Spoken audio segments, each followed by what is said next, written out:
subscribe to Astral Vengeance. Now, let's begin. The house was dark when Eric Mackenzie pulled into the driveway at 0300 hours.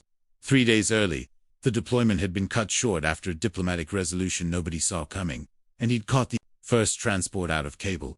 16 hours of flying, another 2 of processing at Fort Bragg, and then the 9-hour drive home to rural Pennsylvania. He was bone-tired, but the thought of seeing his daughter Emma's face had kept him awake through all of it. 6 months. That's how long he'd been gone this time. Emma was 7 now. He'd missed her birthday by 2 weeks. The guilt gnawed at him during every patrol, every mission, but this was his last deployment. He'd already submitted his papers. After 12 years in the Ranges, Eric was coming home for good. He killed the engine and sat for a moment, savoring the stillness. No mortar, no gunfire, just crickets, and the distant sound of wind through the pines of the house looked exactly as he'd left it.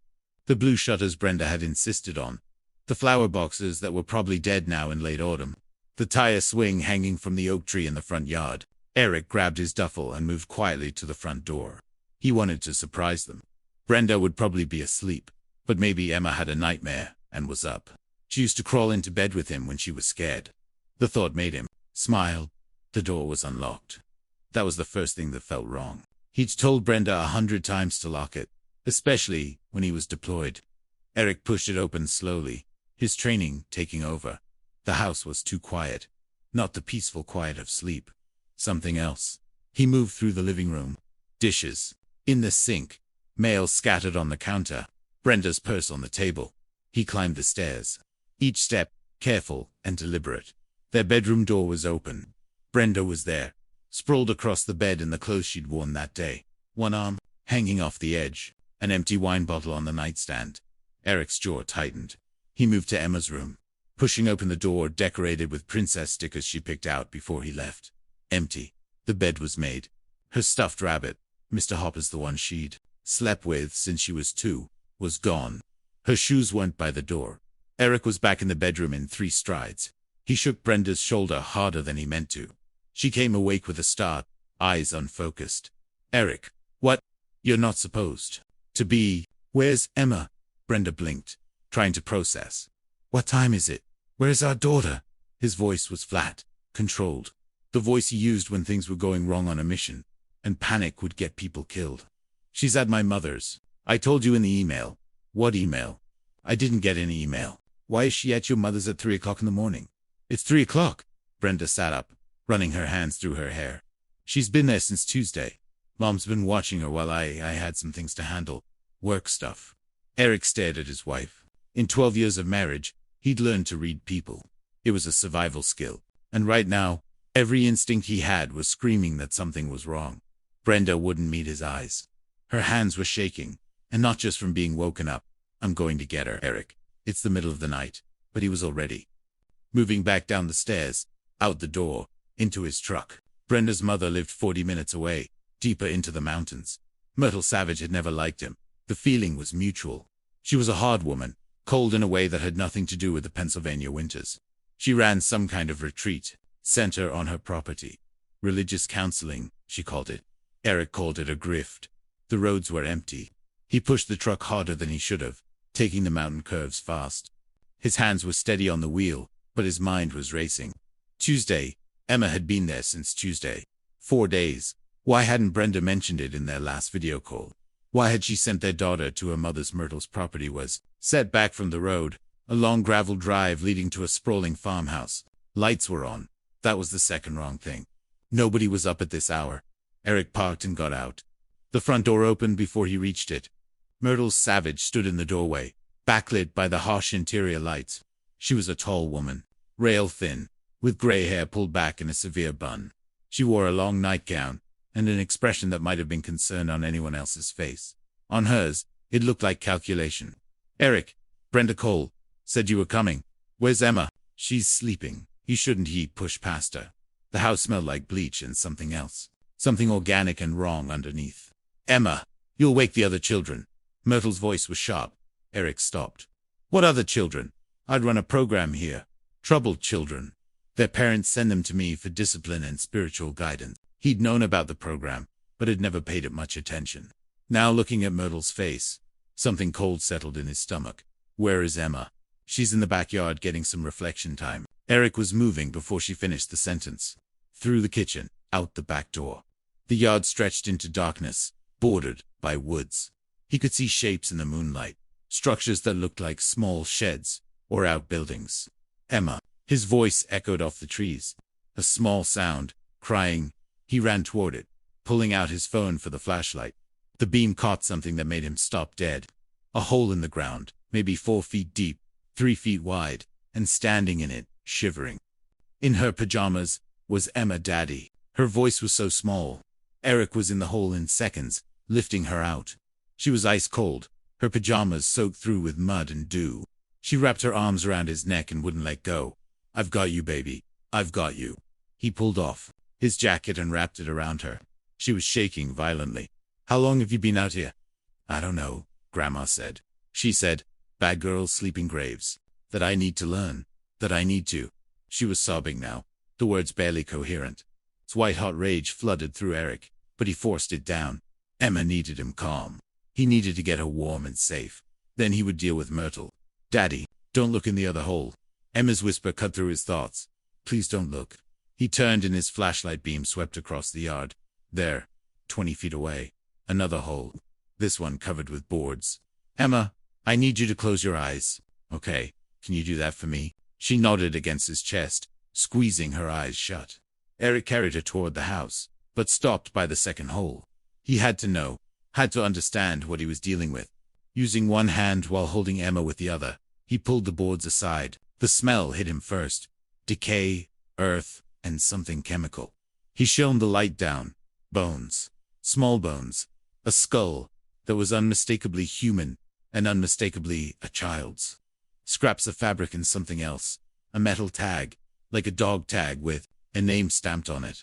Sarah Chun. Eric's training kicked in, overriding the horror. This was a crime scene. Multiple crimes. He took 3 photos with his phone, making sure to capture the tag clearly. Then he replaced the boards and carried Emma toward the house. Myrtle was waiting in the kitchen with a cup of tea, as if this was a normal visit. She's being dramatic. It's only been an hour.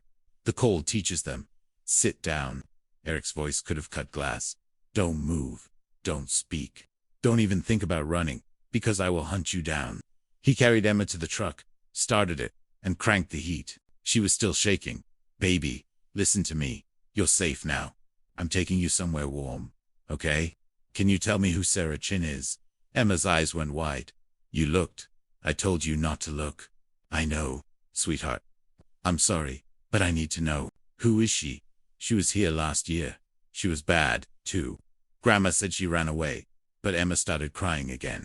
I heard her screaming one night, and then she was gone. And Grandma said if I was bad, I'd end up like the girls who'd run away. Eric pulled out his phone and called the one person he knew he could trust. Donald Gillespie picked up on the 3rd ring. Gillespie. Don't. It's Eric Mackenzie. I need you to get to 4782 Mountain Laurel Road right now. Bring backup. Multiple backup. And call the state police. Eric. Thought you were deployed. What's going on? I just found a dead kid in a hole on my mother-in-law's property. There might be more. Silence. On the other end. Then I'm 10 minutes out. Stay on the line. Eric looked at the house. Myrtle was in the window watching. She didn't look worried. She looked angry. That told him everything he needed to know. She thought she could get away with this, that she had before. Don't listen carefully. The property owner is Myrtle Savage. She runs some kind of religious discipline program for kids. My daughter was in a hole in her backyard. Said she'd been there for an hour, but I don't know if that's true. There's another hole with remains. The victim might be a Sarah Chun. Jesus Christ. There might be other kids on the property right now. Myrtle said something about other children. We need to get them out. I'm calling CPS and the FBI. Eric, you need to get your daughter out of there. Already done. I'm in my truck with her. But don't. I'm not leaving until I know every kid here is safe. Do not go back in that house. That's an order. But Eric was all ready. Muvini turned to Emma. Baby, I need you to lock the doors and stay in the truck. Keep the heat on. I'm going to get the other kids. Okay, I'll be right back, Daddy. No. I promise. I'll be careful. But those kids need help just like you did. He kissed her forehead. Lock the doors. Anyone but me or a police officer comes near this truck. You lay on the horn, understand? She nodded. terrified but trusting him. Eric walked back to the house. The training was fully engaged now. He wasn't a father anymore. He was a soldier, clearing a hostile building. Myrtle was still in the kitchen. She stood when he entered. You had no right to. Where are the children? They're sleeping. You're overreacting. That hole is a therapeutic technique. It teaches humility. And Eric crossed the distance between them in 2 steps. He didn't touch her, but she stumbled back anyway. I'm going to ask you one more time. Where are the children? Upstairs. But they're fine. They're here because their parents can't control them. I'm helping. He was already moving. Up the stairs. Down a hallway. The first door was locked from the outside. He broke it open with 1 kick. 3 children, all under 10, sleeping on thin mattresses on the floor. No blankets. No heat. The window was barred from the outside. Wake up. Eric's voice was gentle but firm. My name's Eric. I'm a soldier, and I'm here to help you. Police are coming. You're going to be okay.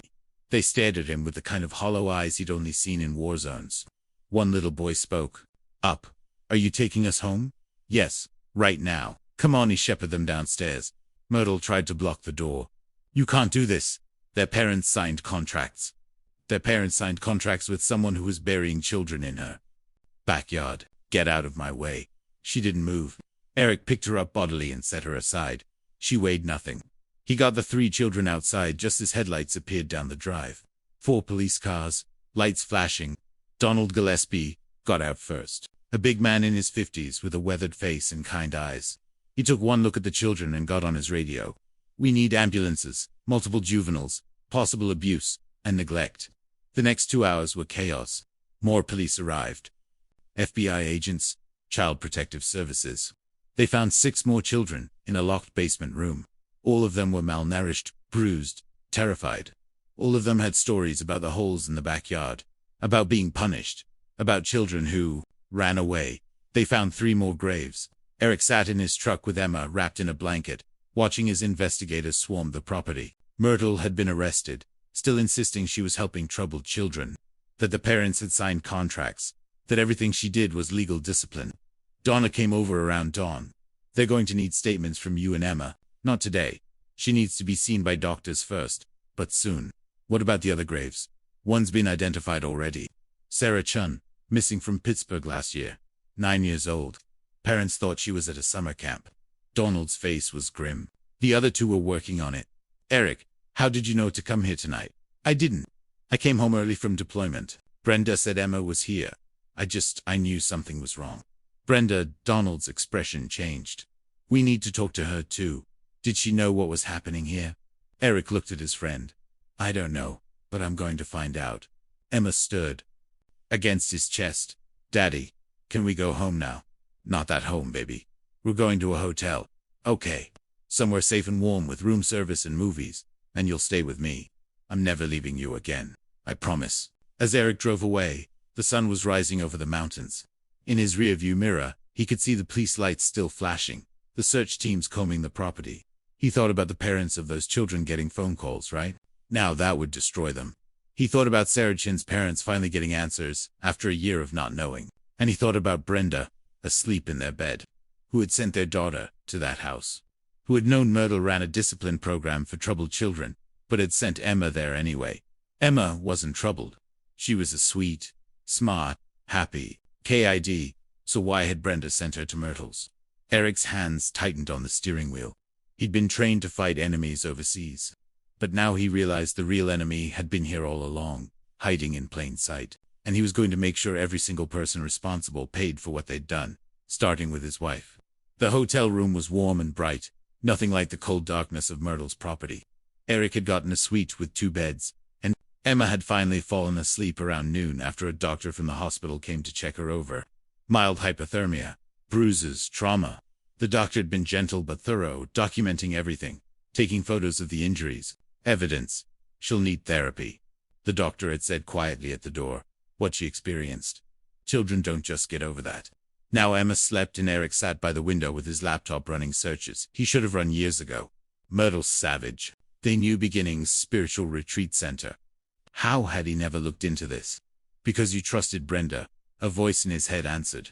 Because she was your wife, and you believed her when she said her mother was helping troubled kids find God. The search results made his stomach turn. The website looked professional. Testimonials from grateful parents. Photos of smiling children. Bible verses about discipline and redemption. But when Eric dug deeper into forums and review sites, he found different stories. One parent wrote, "We sent our daughter there for 3 months. When she came back, she wouldn't speak, just cried and had nightmares. We asked what happened and she said if she told, they'd put her in the ground. We thought she was being dramatic. Now I wish we'd listened." Another, "My son was there for a week before I pulled him out.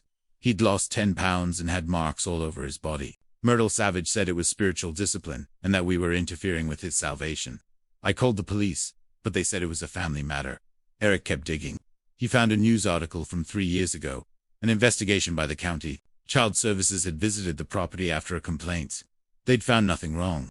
The complaint had been dismissed as a disgruntled parent. He pulled up the investigator's name, Christina Slaughter. Then he searched for her. She'd retired last year. Bought a house in Florida. A nice house. Way too nice for a county social worker's pension. Eric sat back.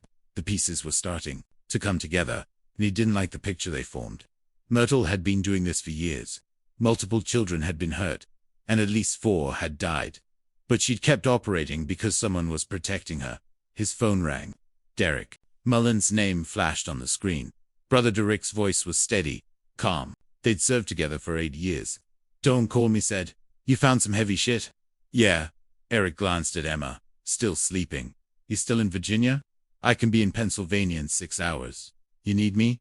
"I need to know who I can trust." "Don's good. But there's something bigger here, Derek. People were protecting what was happening. A social worker got paid off. Probably cops, too. What do you need? Can you do some digging?" Quietly. "Myrtle Savage, Christina Slaughter, anyone connected to that property. Follow the money on it." "Eric, how's Emma alive?" "That's all that matters. Right now." "And Brenda?" Eric looked out the window. "I'm handling that today." After he hung up, he sat for a long moment thinking. Then he opened his email and started writing. Subject, resignation.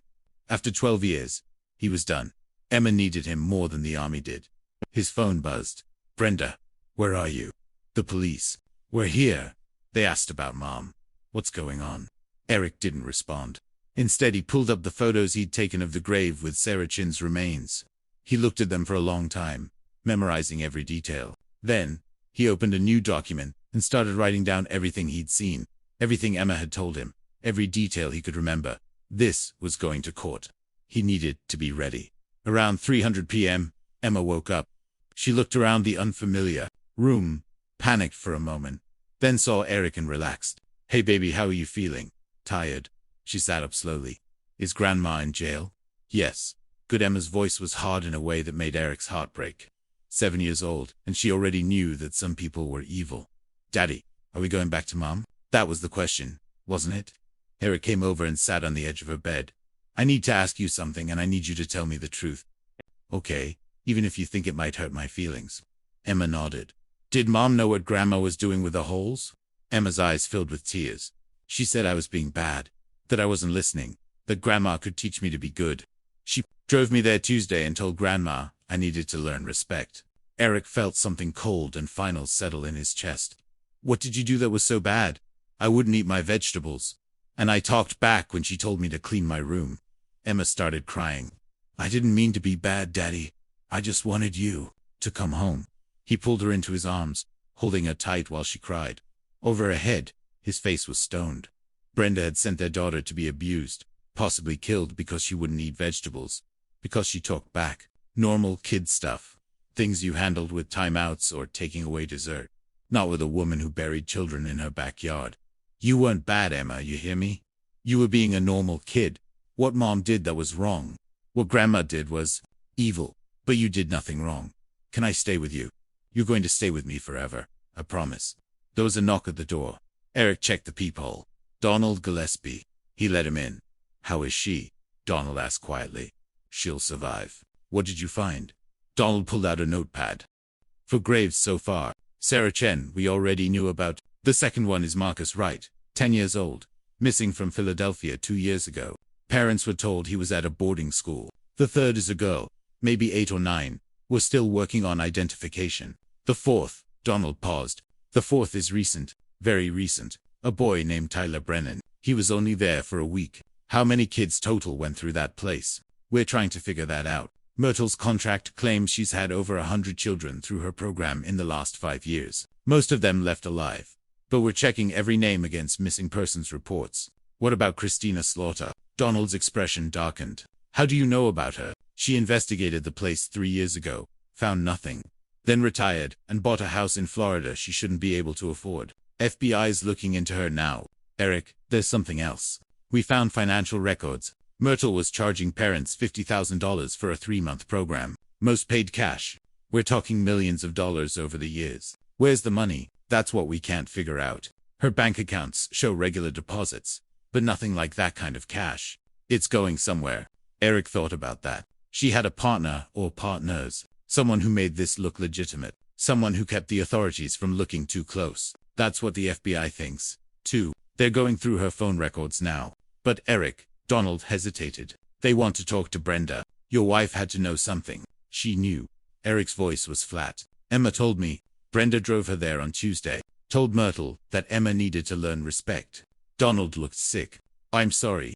Don't be. Just make sure everyone involved goes down. I don't care who they are or what connections they have. Everyone.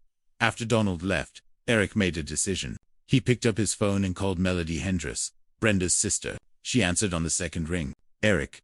Oh my God. Brenda said you were home. Are you okay? She said something about Mom being arrested. Melody, I need you to listen carefully.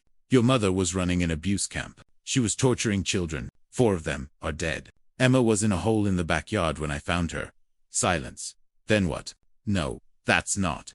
Mom helps troubled kids. She's strict, but she would never. I saw the graves myself. The FBI is digging them up right now. Sarah Chen, Marcus Wright, 2 others, all children under 12, all dead because of what your mother did to them. I don't, Eric. This has to be a mistake. It's not. And Melody, I need to know something. Did you ever see anything?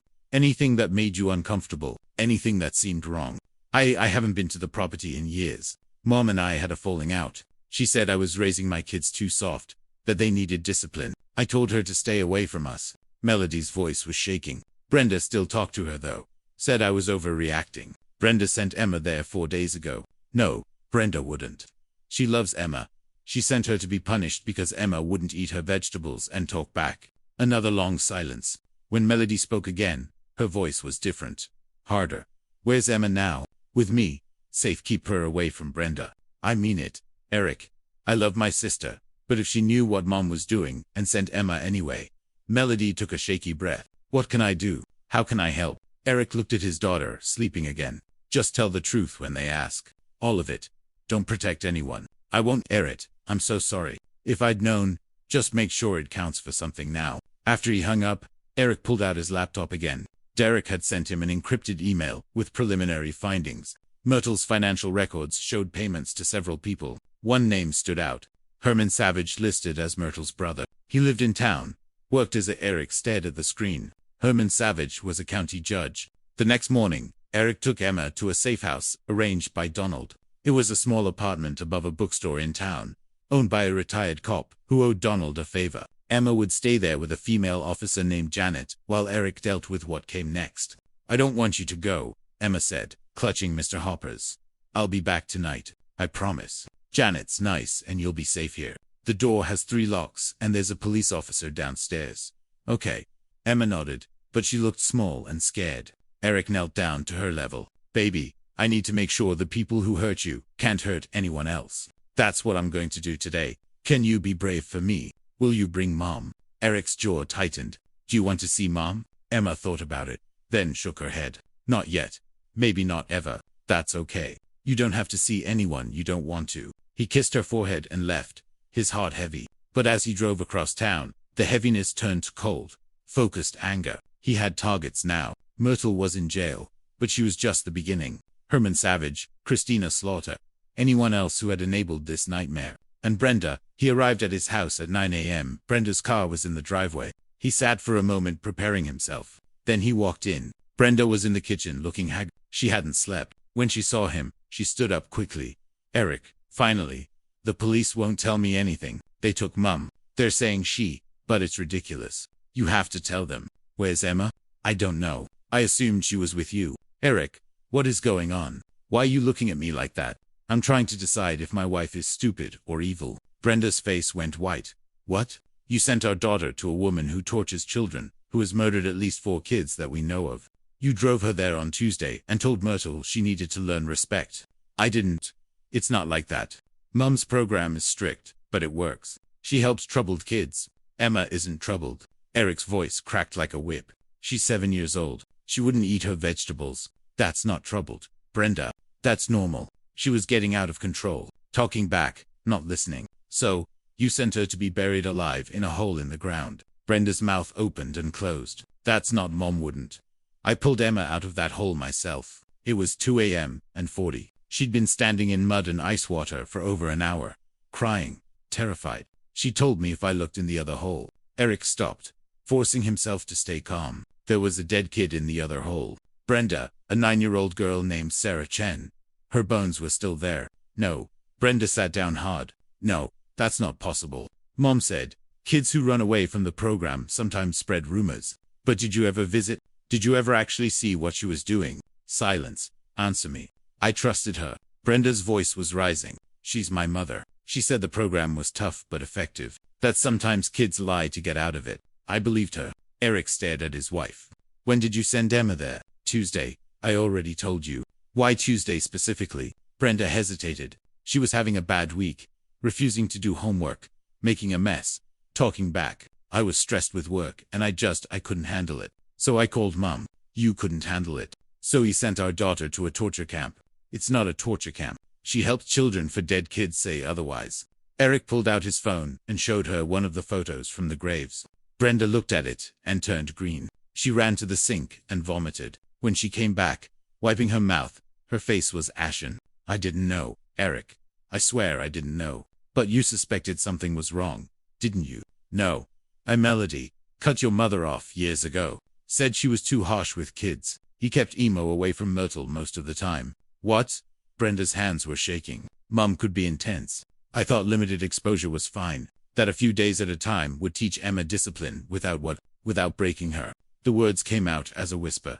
Eric felt something inside him shatter. You knew she could break our daughter. You knew your mother was dangerous. And you sent Emma there anyway. I thought I could control it. I told Mom to be gentle, to just scare her a little. You can't be a little bit evil. Brenda, you can't torture someone a little bit. Eric was shouting now.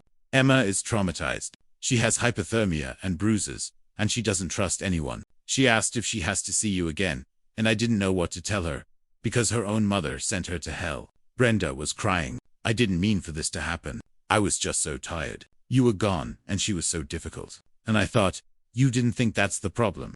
Eric's voice went cold. Pack your things. You're moving out. This is my house, too. I don't care. You're leaving today. And if you fight me on this, I will make sure everyone knows what you did. Your job, your friends, everyone. I will tell them that you sent your daughter to a woman who murdered children. I have rights. So did Emma.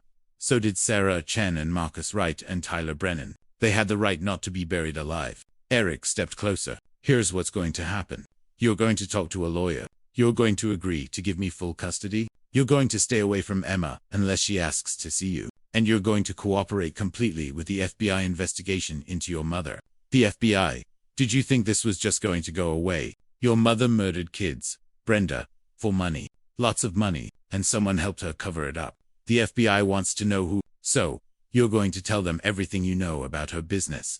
Her contacts, her finances, everything I don't know anything about. Then you better start remembering, because if you don't cooperate, you're going to be charged as an accessory. Brenda's face crumpled. I didn't know, Eric. I swear on my life, I didn't know she was killing children. But you knew she was hurting them, and you didn't care. Eric turned toward the door. You have until tomorrow to move out. If you're still here when I come back with Emma, I'm calling the cops. He left her there, crying in the kitchen of the house they bought together 8 years ago. The house where they brought Emma home from the hospital. The house where he'd thought they were building a life. All of it was ash now. Eric drove to meet Derek at a diner outside town. His friend was already there, laptop open, looking tired. You look like hell, Derek said. Feel worse. What did you find? Derek pulled out a folder. Herman Savage, Myrtle's brother. He's been a county judge for 15 years. handles juvenile cases. Family court. Guess what happens when parents complain about Myrtle's program? Let me guess. Cases get dismissed. Bingo. I found 6 complaints over the last 5 years. All of them went to Herman's court. All dismissed as family disputes or unfounded allegations. 3 of those kids are now missing. Eric's hands clenched. He knew. Gets better. Christina Slaughter, the social worker. She's Herman's ex-wife. They divorced 10 years ago, but I pulled their financial records. She's been getting regular payments from an LLC called New Beginnings Holdings. Guess who owns that LLC? Herman and Myrtle, 50/50ths. The LLC has been collecting the fees from parents, laundering it through various accounts, then paying out to Myrtle, Herman, and Christina. We're talking about $3 million over 5 years. Eric sat back. So, Herman provides legal protection. Christina handles any state investigations, and Myrtle runs the operation. That's the theory. FBI is building the case now. But Derek's expression turned serious. There might be more people involved. I found payments to a consulting firm that doesn't seem to exist. And there are gaps in the financial records. Money going out that we can't track. Who else could be involved? Don't know yet. But someone with enough pull to make sure no real investigations happened. Someone who could pressure local cops. Maybe even state police. Eric thought about that. I need to talk to Don. See if he knows anyone who seemed too interested in shutting down questions about Myrtle. Be careful. If there are dirty cops involved, you don't know who to trust. I trust Don. Yeah, but does he trust everyone on his force? Derek closed his laptop. Eric, you need to let the FBI handle this. You've got Emma to think about. I'm thinking about Emma.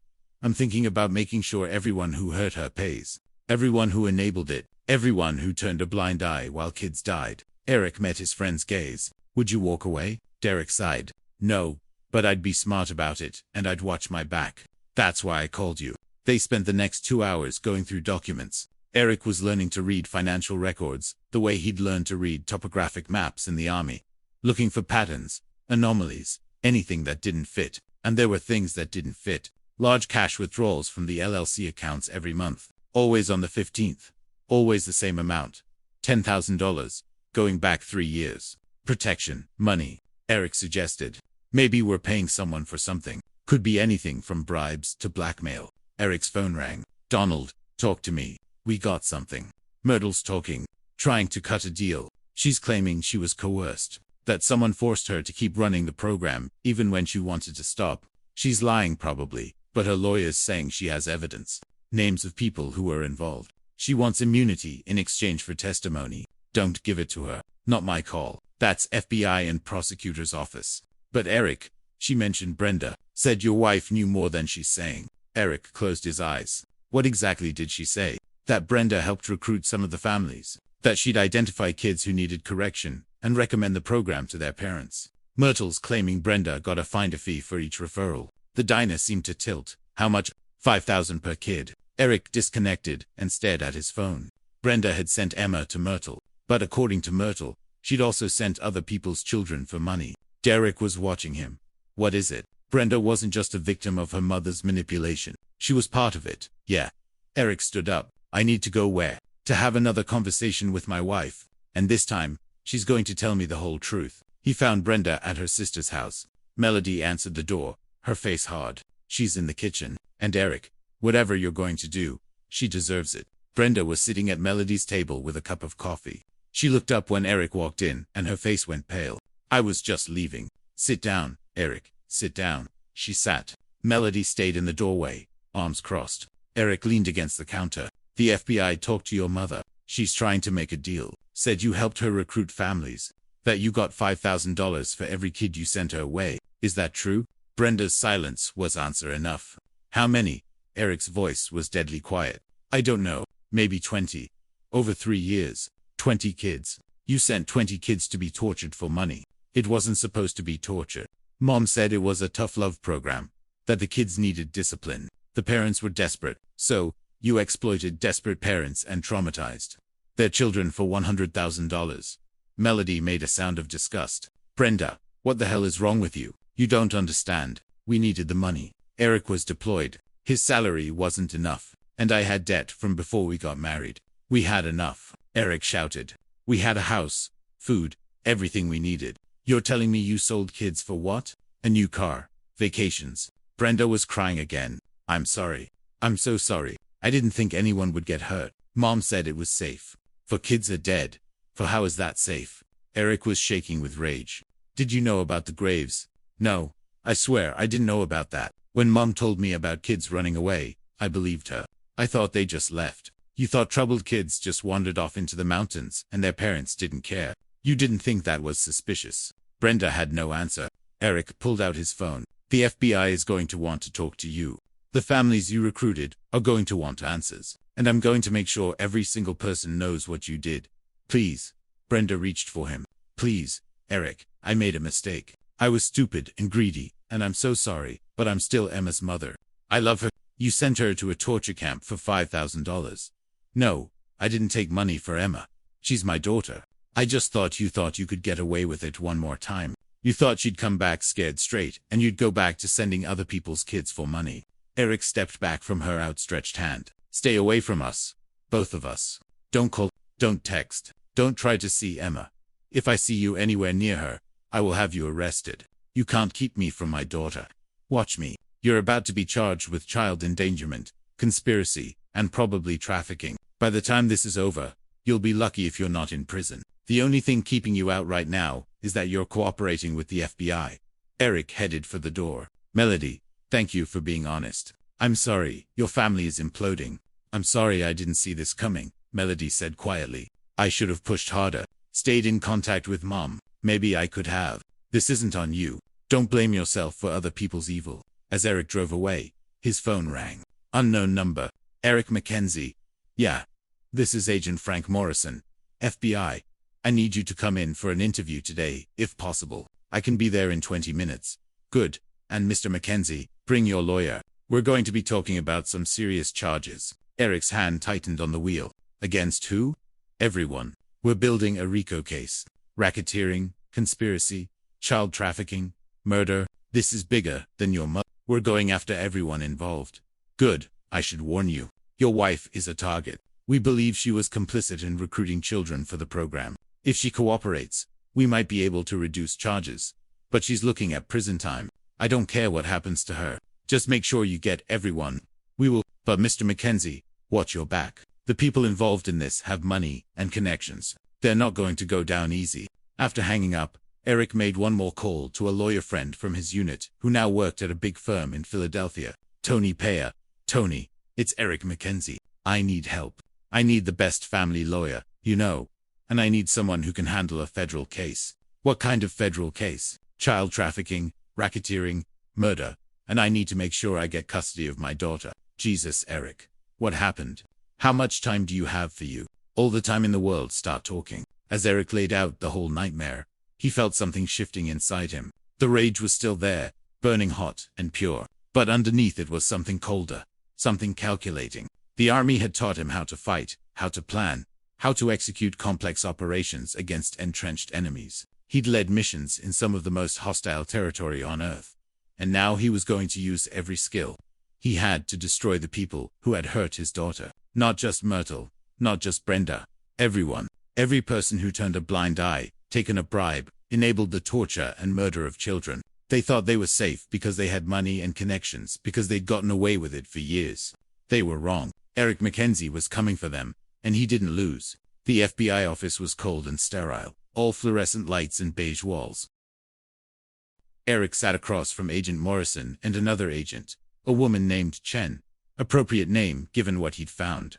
I'm Agent Sarah Chen, she said as if reading his mind. Sarah was my niece. Eric's expression didn't change, but inside he felt a sharp pang of sympathy. I'm sorry for your loss. Thank you. I want you to know this is personal for me. I'm going to make sure everyone responsible pays. Her eyes were hard as diamonds, starting with Myrtle Savage. Morrison pulled out a recorder. Mr. McKenzie, we need to get your statement on record. Walk us through everything that happened from the moment you arrived home. Eric did every detail, finding Emma in the hole, the other graves. Brenda's confession about sending her there, the evidence of financial payments. He held nothing back. When he finished, Morrison leaned back. Your wife claims she didn't know about the deaths. Do you believe her?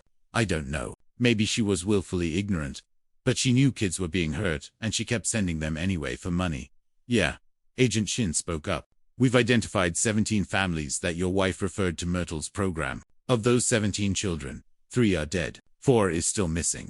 The others, we're interviewing them now. The stories are consistent. Extreme physical punishment, food deprivation, psychological abuse. One kid was kept in a hole for 3 days. Eric felt sick. Where are the families now? We're tracking them down. Most thought their kids were at a legitimate boarding school. Some knew it was harsh, but thought that's what their kids needed. A few, Morrison paused.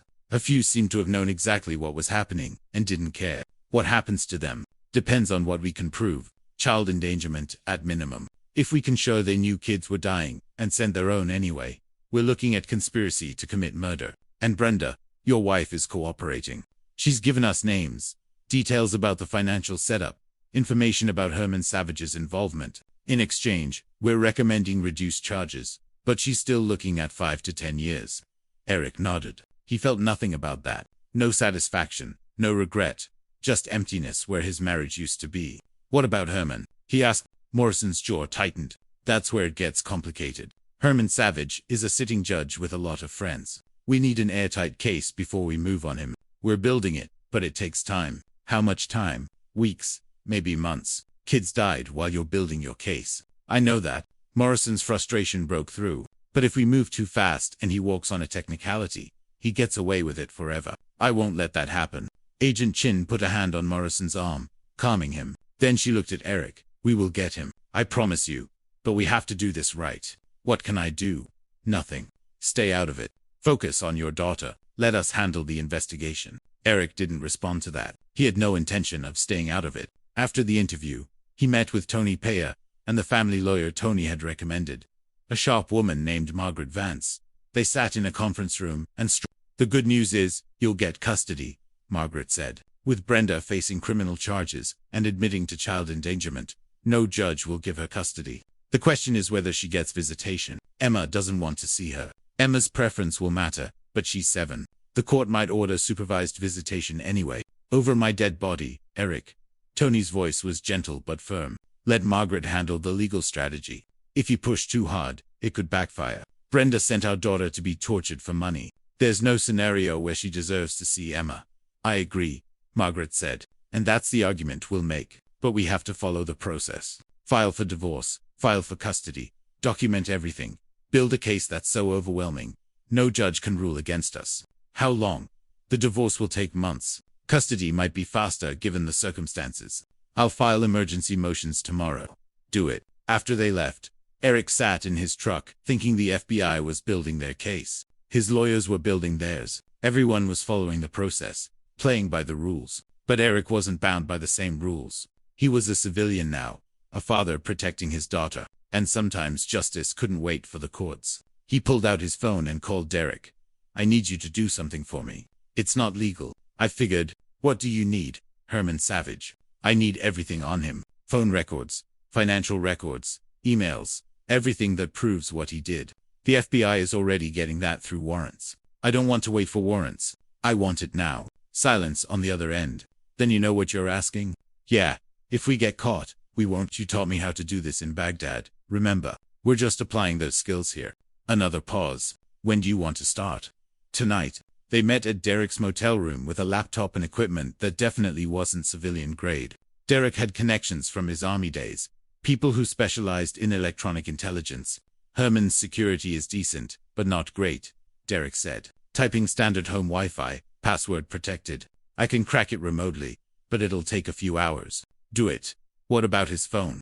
Harder if he's smart. He uses encrypted messaging. But guys like him always think they're untouchable. They get sloppy. While Derek worked, Eric researched. Herman Savage had been a judge for 15 years. Before that, he was a prosecutor, married twice, divorced twice, no kids. His house was a modest colonial in a nice neighborhood. Not the kind of place you'd expect from someone who'd made $3 million from child trafficking. He's hiding the money somewhere, Eric said. Offshore accounts probably. Cayman, Switzerland, places the FBI can track, but it takes time. We don't have time. Derek looked at him. What's the plan here, Eric? Let's say we get everything. What are you going to do with it? Make sure he can't escape justice. Make sure if the FBI case falls apart, he still goes down. How? I haven't figured that part out yet. They worked until 3 a.m. by then. Derek had access to Herman's home network, his email, and his cloud storage. What they found made Eric's blood run cold. Spreadsheets listing every child who'd gone through Myrtle's program, detailed notes about which ones were problematic, invoices for disposal services, emails discussing inventory reduction and minimizing exposure. These people had reduced children to line items in a ledger. One email from Herman to Myrtle, dated 6 months ago. The Chin girl is asking too many questions. Handle it. The reply from Myrtle, taken care of, no loose ends. Sarah Chen had died because she asked questions. Send all of this to me, Eric said, encrypted. Multiple backups. What are you going to do? Insurance. If something happens to me, if the FBI case falls apart, if these people find a way to walk, this goes public. Every news outlet, every social media platform, every parent whose kid went through that program. I'll make sure the whole world knows what they did. Derek nodded. You're playing a dangerous game. They played a dangerous game with kids' lives. Now, it's my turn. Over the next week, Eric built his case. Not for a court, for the court of public opinion. He contacted journalists, gave them background on the story, without revealing his illegal evidence gathering. He connected with parents whose kids had gone through the program. He documented everything. Emma was getting better slowly. Therapy helped. She could talk about what happened without crying now. The nightmares were less frequent, but she still flinched at unexpected noises, and she refused to be alone in a room. She healed, the therapist said, but it'll take time, and she'll always have scars. Eric knew about scars. He had plenty from his army service, the visible ones from shrapnel and bullets, and the invisible ones from watching friends die. You didn't get over trauma. You learned to live with it. But he'd be damned if Emma had to live with it, while the people responsible walked free. The break in the case came from an unexpected source. One of the families Brenda had referred reached out to Eric directly. Ralph Terrell, a single father whose son had gone through Myrtle's program 2 years ago. My boy came back changed, Ralph said over coffee. Quiet, scared. He won't talk about what happened, but he has nightmares. Screams about holes and graves. I didn't know what it meant until I saw the news. Did you know what the program was before you sent him? Ralph looked ashamed. I knew it was harsh. Your wife said it was tough love, that my son needed discipline. She showed me testimonials from other parents, saying their kids came back better. I was desperate. Noah was acting out after his mother died, and I didn't know how to help him. Did you pay Myrtle directly? No, I paid a consulting firm. Behavioral Solutions LLC. They handled all the paperwork. Eric's pulse quickened. That was the name Derek had found. The firm with no real office, no employees, just a P.O. box and bank account. Do you still have the paperwork? Yeah. Why? Because I think that firm is the key to everything. He was right. With Ralph's documentation, they traced Behavioral Solutions LLC to a lawyer in Pittsburgh. A high-powered guy who specialized in setting up shell corporations for wealthy clients. The lawyer, when confronted by the FBI, claimed attorney-client privilege. But Eric had another approach. He showed up at the lawyer's office unannounced. Leon Donahue.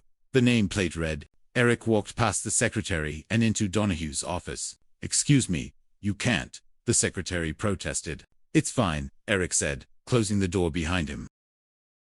Donahue was a sleek man, in an expensive suit, mid-50s, with the kind of tan that came from ski trips and golf courses. He looked up annoyed. Who are you? Eric Mackenzie.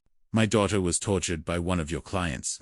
You set up the financial structure that let them hide millions of dollars from child trafficking. Donahue's expression went carefully neutral. I don't know what you're talking about. Eric pulled out a folder and dropped it on the desk. Behavioral Solutions, LLC, New Beginnings Holdings, 3 other shell companies in the Caymans. You created them all, for Myrtle Savage and Herman Savage.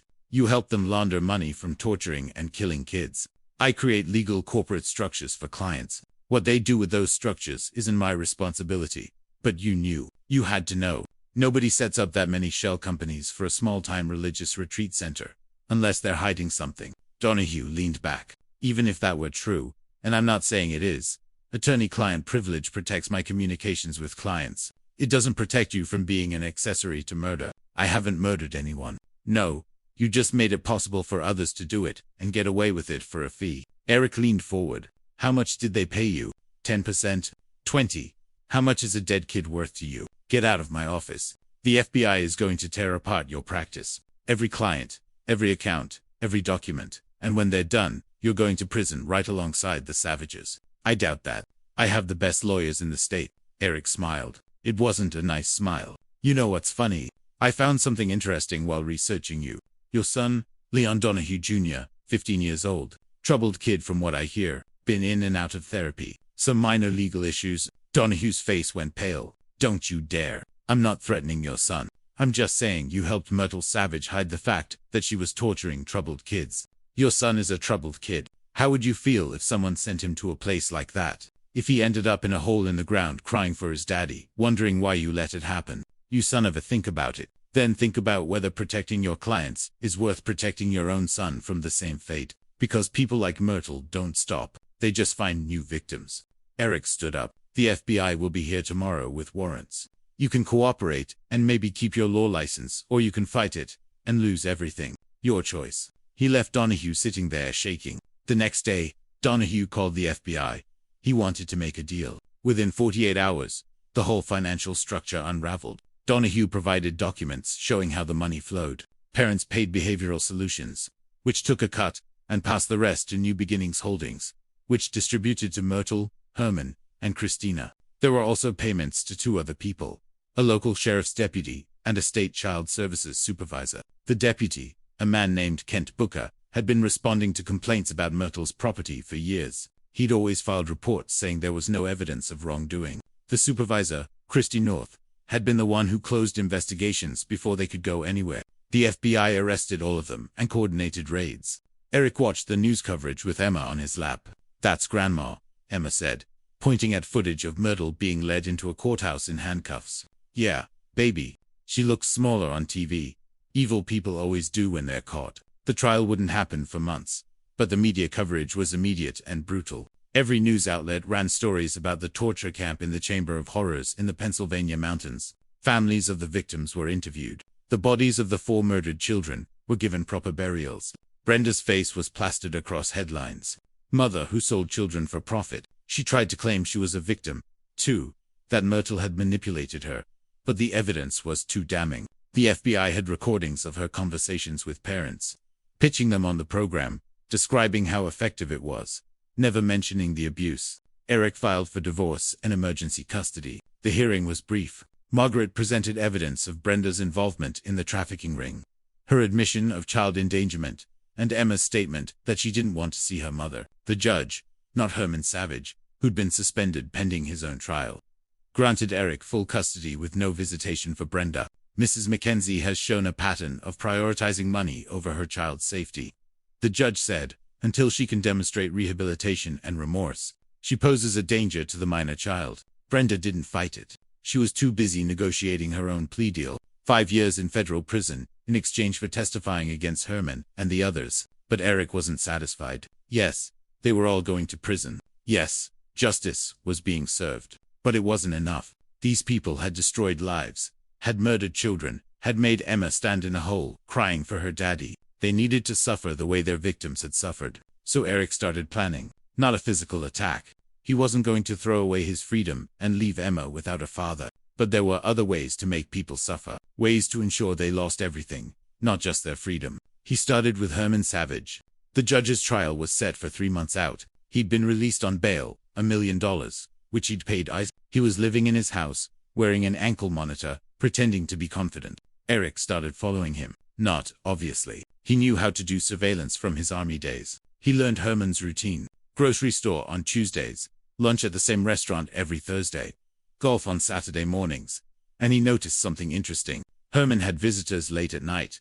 People would come to his house. They'd park down the street and walk up. They'd stay for 20 minutes or an hour, then leave. Eric started photographing them, running their plates, building a network. One of them was a state senator. Another was a CEO of a pharmaceutical company. A third was a local businessman who owned half the real estate in town. What connected them? Eric dug deeper and found the answer. They'd all sent their kids to Myrtle's program. All of them had paid premium prices, $50,000 or more. All of them had gotten their kids back fixed. But these weren't troubled kids. These were kids who discovered their parents' secrets. Kids who'd found evidence of affairs, embezzlement, abuse. Kids who'd threatened to tell.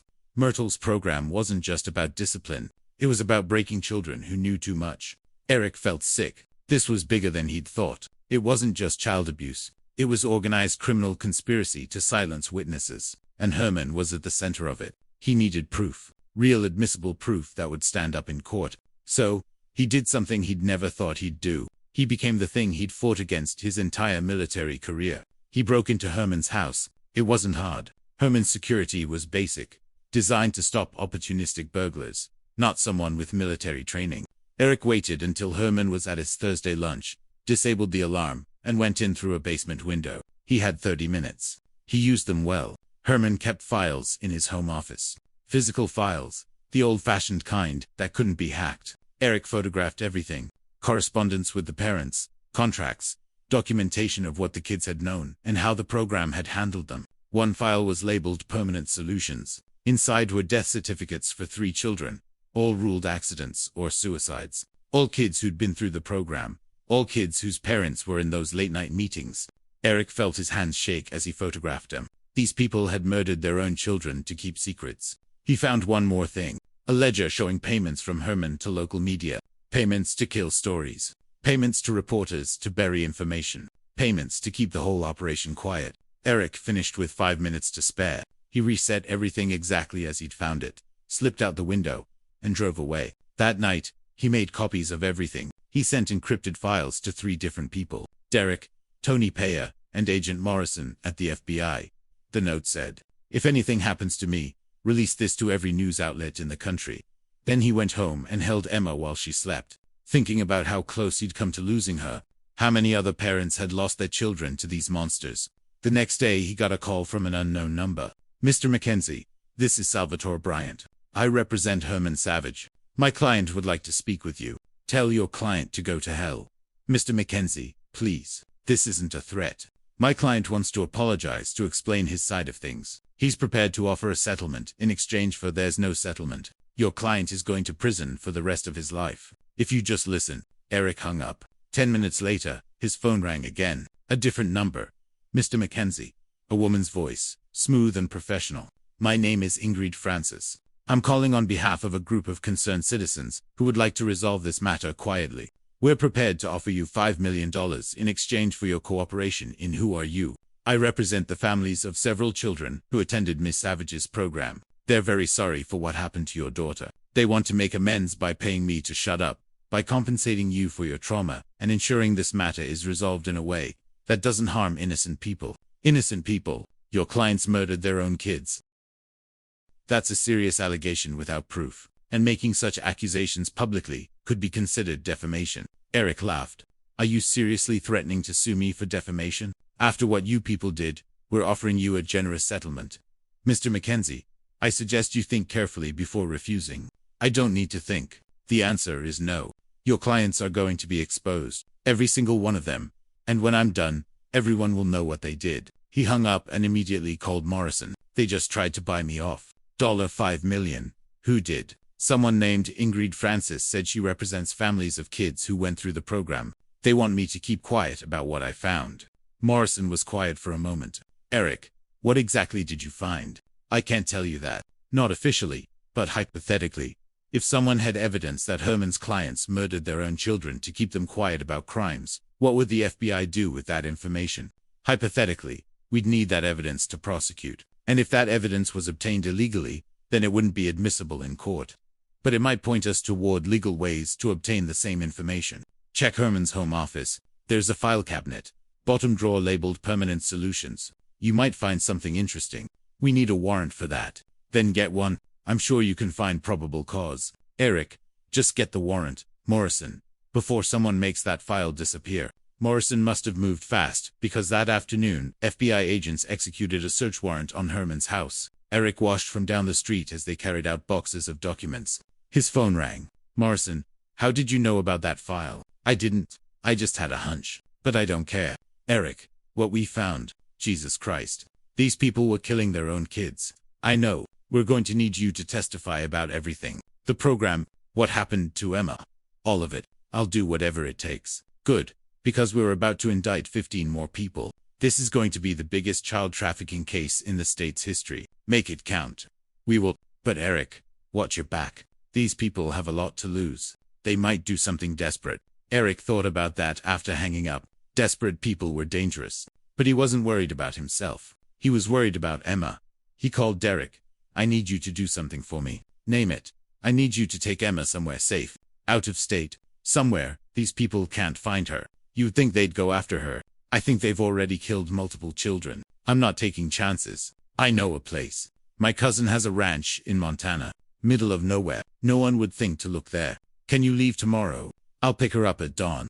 That night, Eric sat Emma down and explained that she was going on a trip. It's like a vacation. Uncle Derek's going to take you to see horses and mountains. You'll be safe there. Why can't you come? I have to finish something here, but I'll come get you as soon as it's done. I promise. Is it about Grandma? Yeah, baby. It's about making sure she and the people who helped her can't hurt anyone else. Emma was quiet for a moment. Then she said, Daddy, are you going to do something bad? What do you mean? Like something you're not supposed to do to get the bad people? Eric knelt down to her level. Sometimes grown-ups have to make hard choices. I'm going to do everything I can to make sure those choices are the right ones. Okay. But promise you'll come back. I promise. Nothing's going to keep me from you. After Emma left with Derek the next morning, Eric felt the weight of what he was about to do. He'd crossed lines already, breaking and entering illegal surveillance. But what he was planning now was bigger. He was going to expose every single person involved. Not just to the FBI, to the world. He spent the next week compiling evidence. Everything he'd gathered legally and illegally. He organized it into a comprehensive document. Names, dates, evidence of crimes, connections between conspirators. It was 100 pages of damning testimony. Then he sent it to every journalist he'd been in contact with, every news outlet in Pennsylvania, and several national publications. Subject: The Children's Grave Conspiracy. How Pennsylvania's elite used a torture camp to silence their own kids. The response was immediate. Within hours, reporters were calling him. Within a day, the story was on national news. Within a week, it was everywhere. The public reaction was visceral. Protests outside Herman's house. Death threats against everyone involved. The state senator resigned. The CEO was fired. The local businessman's properties were vandalized. And Herman's lawyers called again. Desperate this time. Mr. Mackenzie, please, if you'll just agree to meet with my client. No, he wants to confess. To tell you everything. He's willing to testify against the others if you'll speak to him. Eric paused. Why does he want to talk to me specifically? He says you're the only one who will understand that you're a soldier. That you know sometimes people do terrible things for what they think are good reasons. There's no good reason to murder children. Just meet with him. One conversation. If you still want him to rot in prison after that, fine. But give him a chance to explain. Eric thought about it. He didn't want to give Herman anything. But maybe, just maybe, there was information Herman could provide that would help ensure everyone went down. Fine. One conversation at the FBI office with agents. Present tomorrow. Thank you, Mr. Mackenzie. Thank you. The meeting was surreal. Herman Savage sat across from Eric in an interrogation room, looking like he'd aged 20 years in the last month. His expensive suit hung loose on a frame that had lost weight. His hands shook slightly. Morrison and Chen were there, recording everything. Thank you for coming, Herman said. His voice was hoarse. Don't thank me. I'm here to watch you confess. I will. I'll tell you everything. But first, I want you to understand something. I'm not a monster. I was trying to help people. Eric's jaw tightened. By helping them murder their children, by helping them solve problems. These weren't just any kids, Mr. Mackenzie. They were troubled, dangerous even. They knew things that could destroy families, careers, lives. Their parents came to me desperate, and I provided a solution. You provided a death sentence. Not always. Most of the kids survived. They went through the program, learned discipline, and came out better. The ones who died, those were accidents. Myrtle was supposed to be careful, but she got overzealous. Overzealous. Eric slammed his hand on the table. She buried children alive. She starved them. She beat them. I know, and I should have stopped it. But by the time I realized how far it had gone, I was too deep.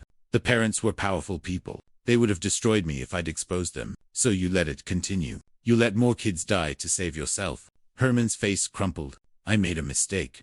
I was weak and scared and greedy. And, I'm sorry, God. I'm so sorry. Sorry doesn't bring those kids back. I know. That's why I want to testify. I'll tell the FBI everything. Who was involved? Who knew what? Who paid for the permanent solutions? All of it. I'll make sure everyone goes down in exchange for what? Reduced sentence. Protective custody. I'm a judge, Mr. Mackenzie. I know what happens to people like me, in general population. Eric looked at Morrison. Is this deal on the table? Depends on what he gives us. If his information leads to convictions of the others, we might recommend reduced sentence. Eric turned back to Herman. How many kids died? 7 that I know of for certain. But there might be more. Myrtle kept some records off the books. Where are those records? Buried literally on the property. There's a shed out back under the floorboards. Morrison was already on his phone. Get a team to the Savage property. Northwest shed. Tear up the floorboards. Eric stared at Herman. You knew there were more bodies, and you didn't tell anyone. I was afraid. You're pathetic. You're a coward who let children die to protect yourself. You don't deserve a deal. You deserve to rot. Please, Mr. Mackenzie. I have a conscience. I live with this every day. You know what Emma lives with every day? Nightmares. Fear. The memory of standing in a hole in the freezing cold, thinking she was going to die. You did that. You and your sister and all your rich clients who valued their secrets more than their children's lives. Eric stood up. Give the FBI everything. Every name. Every detail. Maybe that'll buy you a few years off your sentence. But nothing's going to buy you redemption. You're going to die knowing you murdered children. He walked out. Morrison caught up with him in the hallway. That was harsh. It was honest. Eric took a breath. Did you get what you needed? Yeah. He's giving us names we didn't have. With his testimony, we can prosecute at least a dozen more people. This is going to be huge, Eric. Good. Make sure it is. Make sure everyone knows what these people did. Over the next month, the arrest continued. The state senator, the CEO, the businessman, 3 more parents who'd paid for permanent solutions, a doctor who'd falsified death certificates, 2 police officers who'd covered up investigations. The media coverage was relentless. Every day brought new revelations. The public was horrified and outraged. Politicians called for reforms. Child welfare organizations demanded investigations. And through it all, Eric waited in Montana with Emma and Derek, watching from a distance as the conspiracy collapsed. When can we go home? Emma asked one evening, sitting by the fireplace in Derek's cousin's ranch house. Soon, baby. When it's safe. Will it ever be safe? Eric pulled her close. Yes. Because all the bad people are going to prison, and they're never going to hurt anyone again. Promise. I promise. But that night, after Emma was asleep, Eric got a call from Morrison. We have a problem. What kind of problem? 2 of the parents we arrested made bail. Edward Carlson and Alberto Drew. Both very wealthy. Both very connected. And both have disappeared. Eric felt cold, dread. Disappeared. Fled the country. We think Interpol's looking for them. But Morrison paused. Eric, these guys know you're the one who exposed them. They know M is the witness who started this whole thing. I think they might try to retaliate. Let them try. I'm serious. These are desperate men with nothing to lose. You need to stay in Montana until we catch them. How long could that take? Days, weeks, maybe months if they're smart. Eric looked at Emma's bedroom door. He'd promised her they'd go home soon. But home wasn't safe. Not yet. I'll stay. But Morrison, you find those men. Find them and bring them back. We will. But 3 weeks passed with no sign of Carlson or Drew. Emma was getting restless, missing her friends in her school. Eric was going stir-crazy, unable to do anything but wait. Then Derek came to him with news. I've been doing some digging. Off the books. I found something. What? Carlson and Drew didn't flee to Europe or South America. They're still in the US, and I think I know where Carlson's family owns property in Alaska. Remote, off the grid. Perfect place to hide out while their lawyers work on getting the charges dropped. The charges aren't getting dropped. No, but their lawyers are good. They might be able to drag it out for years. Meanwhile, they're living free in the wilderness. Eric felt anger surge. That's not justice. No, it's not. They looked at each other. An understanding passed between them. If someone were to find them, Eric said slowly. Someone who wasn't bound by FBI jurisdiction or legal constraints. Someone who could persuade them to turn themselves in. Hypothetically, yeah. Hypothetically, that someone would need to be very careful. These guys are dangerous. That someone is a ranger. Dangerous is his specialty. Derek smiled. When do we leave? Tomorrow. But Emma stays here. They flew to Alaska, then took a bush plane to the remote region where Carlson's property was located. The pilot dropped them 10 miles from the coordinates Derek had found. You sure about this? The pilot asked. We're sure. Pick us up here in 3 days. The hike was brutal. Dense forest, mountains, rivers. But Eric had done worse in Afghanistan. This was just another mission. They found the property on the 2nd day. A large cabin by a lake. Solar panels on the roof. Smoke rising from the chimney. 2 vehicles parked outside. They're here, Derek confirmed, looking through binoculars. Eric studied the terrain. We go in at night. Non-lethal. Get them restrained. Call Morrison. Wait for extraction. What if they resist? Then we make them not resist. They waited until 0200 hours. The cabin was dark. Eric and Derek approached from different angles using night vision goggles. The doors were unlocked. These men felt safe out here, far from the law. Eric entered first, moving silently. He found Carlson in a bedroom, asleep. One quick movement, and Carlson was on his stomach with his hands zip-tied behind his back. What? They shut up. Eric's voice was cold. Make a sound, and I'll knock you unconscious. Carlson shut up. Derek had Drew in the living room, also restrained. They sat the two men on the couch. You know who we are? Eric asked. You're Mackenzie. Drew said, the soldier. You're the one who ruined everything. I'm the one who exposed you for murdering your children. That's not the same thing. We didn't murder anyone. Yeah, you did. You sent your kids to be tortured and killed because they knew your secrets.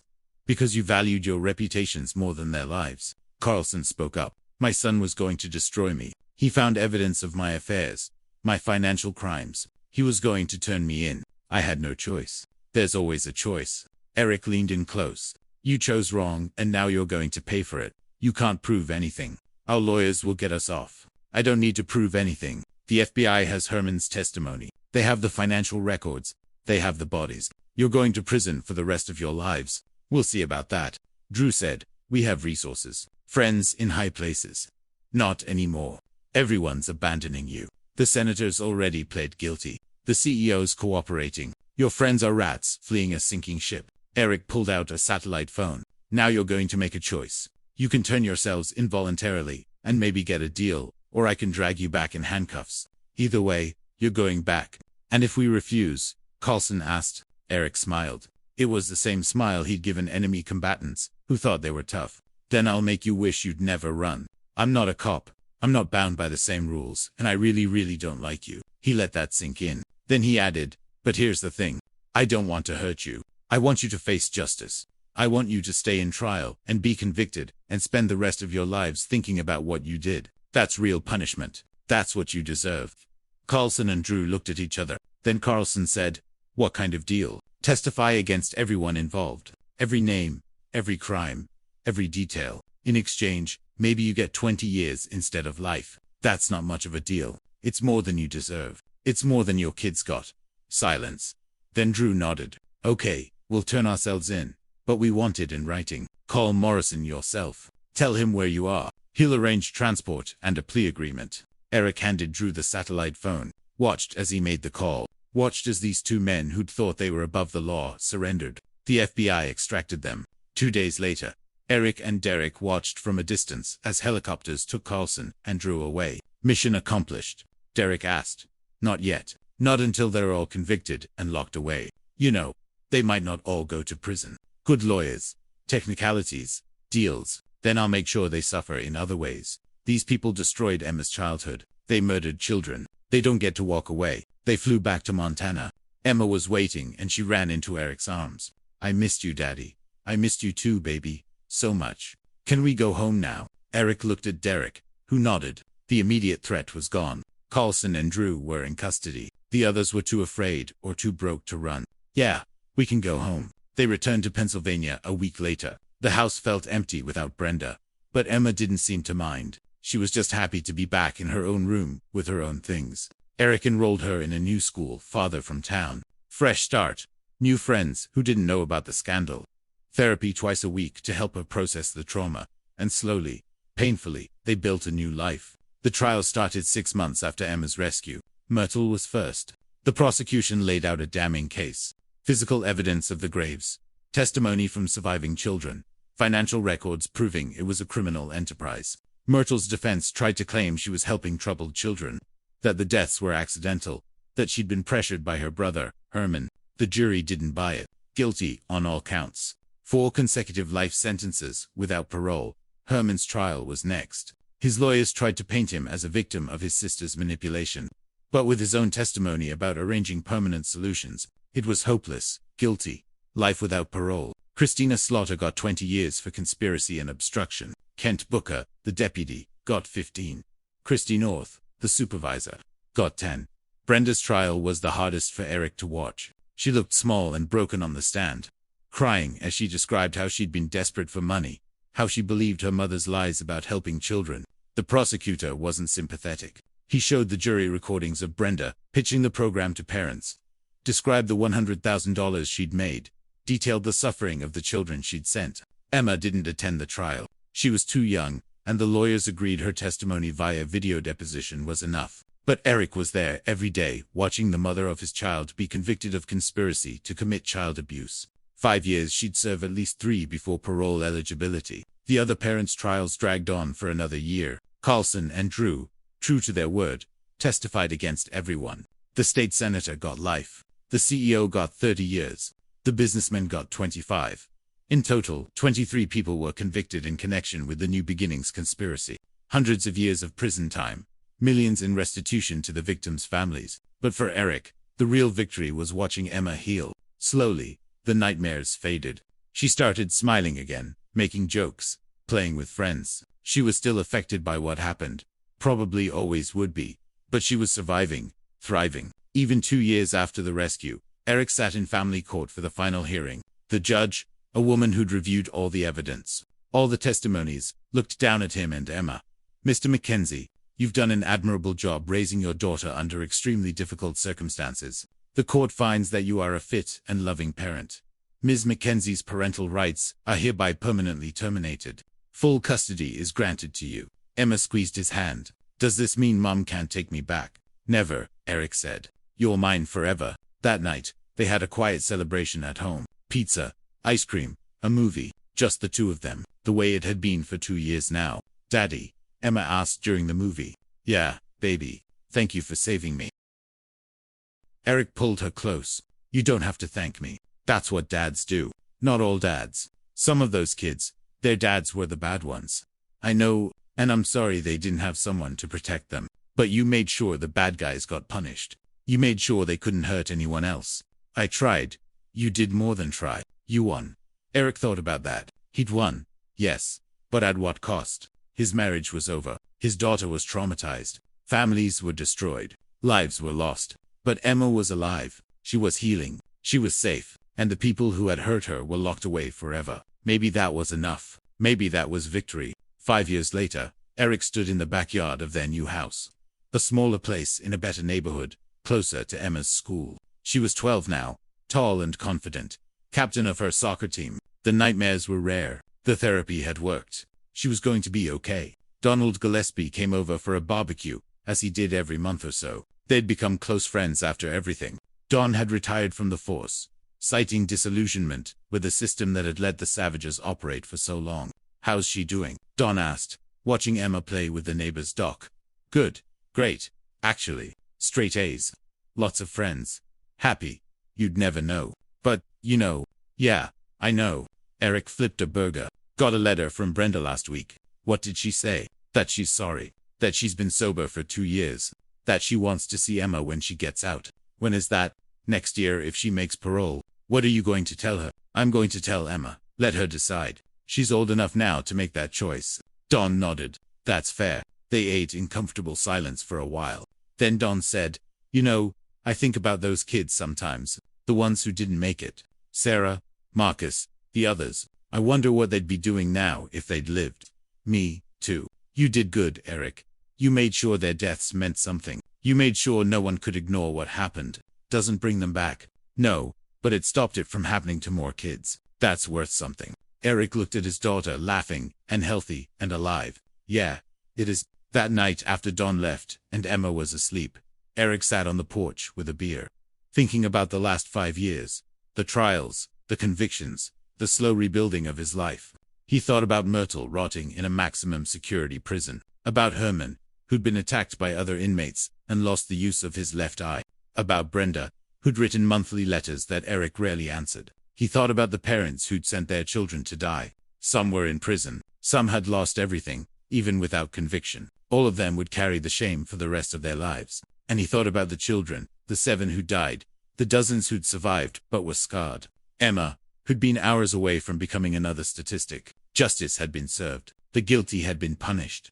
The conspiracy had been exposed and destroyed. But Eric knew the truth. This would happen again somewhere else. Different names, different place, same evil. People who valued money and power over children's lives. people who thought they were untouchable. His job was to make sure Emma was ready for a world like that, to teach her to be strong, to be smart, to fight back against evil in all its forms. She was already well on her way. Smart, tough, compassionate. She volunteered at a children's shelter now, helping kids who'd been through trauma. She said it helped her process her own experiences. Eric was proud of her, prouder than he'd ever been of anything he'd accomplished in the military. His phone buzzed. A text from Derek saw the news. Another child abuse case in Ohio. Similar setup. Thought you should know. Eric stared at the message for a long time. Then he typed back, "Send me the details." Because justice was never finished. Evil was never completely defeated. But someone had to stand against it. Someone had to fight for the children who couldn't fight for themselves. And Eric Mackenzie would always be that someone. He'd proven it once. He'd do it again if he had to. For Emma, for Sarah, for all the children who deserved better than the world had given them. He'd won this battle. He'd win the next one, too. He always did. This is where our story comes to an end. Share your thoughts in the comments section. Thanks for your time. If you enjoy this story, please subscribe to this channel. Click on the video you see on the screen, and I will see you